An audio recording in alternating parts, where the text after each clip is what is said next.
थे निरुक्त पर। निरुक्त किसकी रचना है, संध्या बताओ?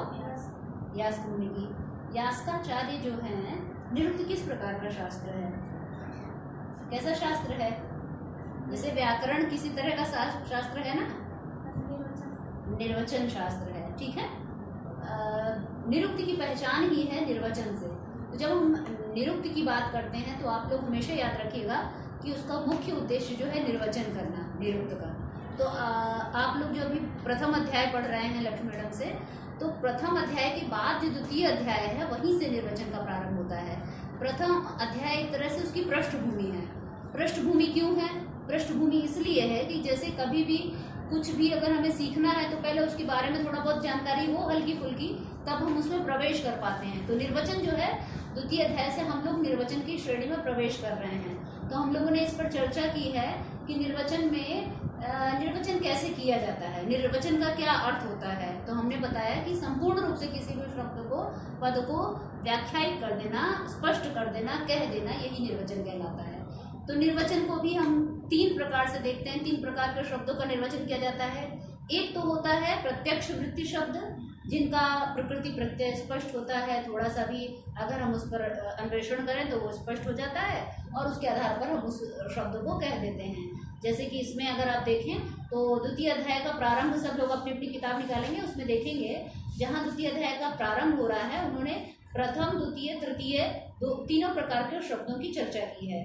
तो जैसे इन्होंने कहा पाचकः, ये है पाचकः शब्द जैसे ही आप बोलते हैं तो आपके दिमाग में आता है कि इसमें पच धातु है और अग करके जो है ये कोई प्रत्यय है।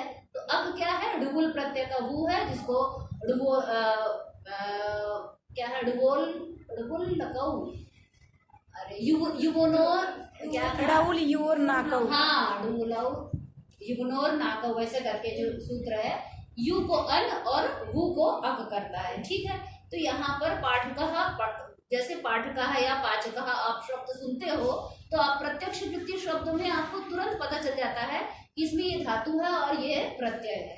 लेकिन जब हम परोक्ष वृत्ति दूसरे प्रकार के शब्दों की तरफ आते हैं तो ऐसे शब्दों का वहां प्रयोग आप अपनी पुस्तक में देखेंगे भी, जो व्याकरण की प्रक्रिया में प्रकृति और प्रत्यय से तो निरूपित किए जा रहे हैं, लेकिन उनका हमें समर्थक मतलब अनुकूल अर्थ वाले भी हैं, लेकिन उनका जो हमें परोक्ष वृत्ति शब्द है उनका ये नहीं पता चल रहा है कि साफ साफ इसमें कौन सी धातु है, कौन सा स्वर है, कौन सा प्रत्यय है, ये स्पष्ट नहीं हो पा रहा। ऐसे शब्दों के लिए इन्होंने यहाँ पर कुछ शब्द दिए हैं।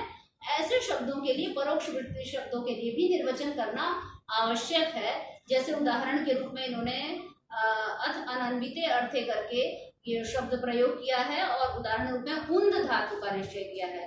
जैसे कह रहे हैं कोई शब्द है उद्रस, उद्रस शब्द है, ये रात्रि का पर्याय है। निघंटु में अगर आप देखोगे, जो वैदिक डिक्शनरी है उसमें आप देखोगे तो वहां पर आप देखते हो उधस जो है रात्रि का पर्याय बताया गया है।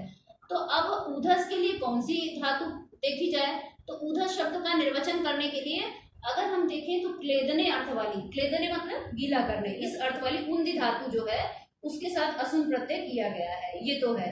इस आधार पर उद्रस शब्द का जो निर्वचन होगा कि एक तो ये अर्थ हो ही गया क्योंकि रात्रि क्या करती है, ओस की बूंदों से रात्रि जो है गीला करती है, इस कारण भी उसका नाम उद्रस हो सकता है।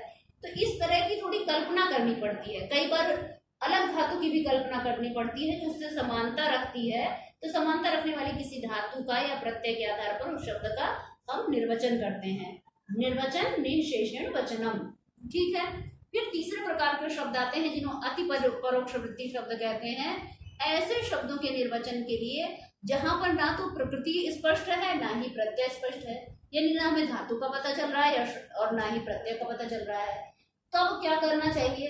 तो तब यहाँ यास्काचार्य कहते हैं कि वहां पर ऐसी स्थिति में हम किसी शब्द की, किसी एक अक्षर की या किसी वर्ण की समानता के आधार पर भी निर्वचन कर लेना चाहिए। अगर व्याकरण की प्रक्रिया का वहां उल्लंघन भी हो पा रहा हो तो कर दें, लेकिन हमें निर्वचन करने का जो हमारा मुख्य उद्देश्य है उसको नहीं छोड़ना चाहिए। इसी के आधार पर यहाँ पर 3 प्रकार के जो निर्वचन के तरीके हैं या निर्वचन के सिद्धांत बताए गए हैं। ठीक है, स्पष्ट है? 3 प्रकार के सिद्धांत हैं 3 प्रकार के शब्दों के लिए। इसमें किसी को कुछ, शिवानी कोई दिक्कत है? नहीं मैम। अनुष्का, संध्या और किसी को भी किसी प्रकार की दिक्कत हो तो इसमें बताइएगा। इन्हीं 3 प्रकार के निर्वचनों के लिए जो 3 प्रकार के जो निर्वचन के 1 2 3 करके दिए गए हैं, जैसे आपको उस दिन पढ़ाया गया था कि तद्येषु पदेषु स्वर संस्कारौ समर्थौ प्रादेशिकेन विकारेण अन्वितौ स्याताम तथा तानि निर्भूयात्। तो पहला ये निर्वचन का तरीका यहाँ बताया गया है कि जिन पदों में स्वर संस्कार यानी प्रकृति प्रत्यय यानी कि व्याकरण की प्रक्रिया अन्वित हो रही हो, समझ में आ रही हो, तो वहां तो उसी प्रकार से उसका निर्वचन कर लेना चाहिए। ये प्रथम प्रकार के निर्वचन का प्रकार बताया गया। अथ अनन्विते अर्थे अप्रादेशिके विकारे अर्थ नित्यः परीक्षेत केनचित वृत्ति सामान्येन। अब यहाँ कह रहे हैं ऐसी जगहों पर जहाँ अनन्वित अर्थ है, अर्थ अन्वित नहीं हो पा रहा, हमें न धातु का पता चल रहा है और न ही प्रत्यय का पता चल रहा है, तो ऐसी जगहों पर क्या करें, तो तब भी कह रहे हैं विकारे अर्थ नित्यः परीक्षेत, अर्थ की नित्य परीक्षा करनी चाहिए। और साथ में कह रहे हैं केनचित वृत्ति समानेन, किसी भी प्रवृत्ति या किसी भी विशेषता, चाहे वो धातु की हो चाहे वो प्रत्यय की हो, उसको हम पकड़ लेंगे और उसके आधार पर हम निर्वचन कर देंगे। ये परोक्ष वृत्ति शब्दों के लिए कहा गया। और तीसरा जो था अविद्यमाने सामान्य अपि अक्षर वर्ण सामान्याद निर्ब्रूयाद। अब यहाँ पर कह रहे हैं कि ऐसी जगहों पर अविद्यमाने सामान्य, जहां पर ये भी समानता नहीं है कि धातु में कोई समानता पता चल रही हो कि प्रत्यय में कोई समानता पता चल रही हो, तो जब दोनों जगह समानता नहीं पता चल रही तो ऐसी जगहों पर क्या करें।